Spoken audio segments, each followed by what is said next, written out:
So in a few years, Iowa employers may be looking out on half-empty production floors or half-empty contact centers, unless we can answer the question, where will we find our entry-level workers? Well, this morning we propose a solution, or at least a partial solution: Iowa's untapped workforce. Now, we're all familiar with the unemployment numbers, currently 4.3% in Iowa. That equates to around 74,000 Iowans who are actively seeking employment. Now, to give that number some perspective, Kinnick Stadium, 26 miles to our south, seats just over 70,000 people. Now, if that stadium is our only source of candidates in the future, then Iowa is in trouble. But there's another number that we discuss far less frequently, and that is our workforce participation rate.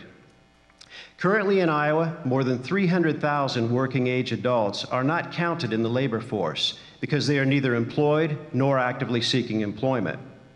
Now, some are retired, some are rich, some have opted to stay home and care for family members, many are attending school, some are physically or mentally unable to work. But many of these Iowans have simply given up looking for a job.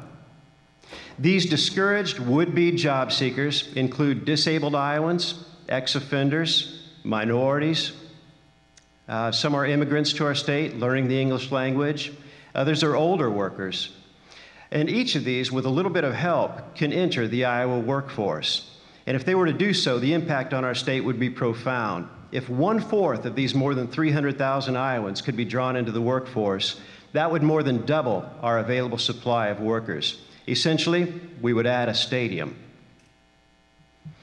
Now, the state of Iowa would benefit dramatically from this in a variety of ways. Economically, we would benefit from the goods and services that these individuals produce. We would benefit from their taxes and from their purchasing power.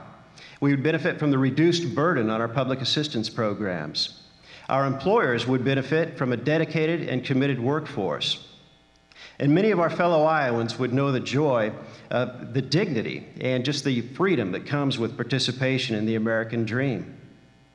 Now, the Iowa Job Honor Awards was launched to celebrate individuals who have overcome significant barriers to employment and the employers who hire them.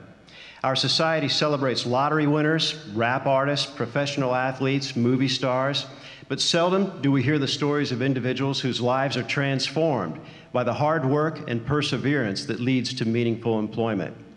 So, ladies and gentlemen, it's time for a new kind of hero. And with that, let's celebrate our next honoree.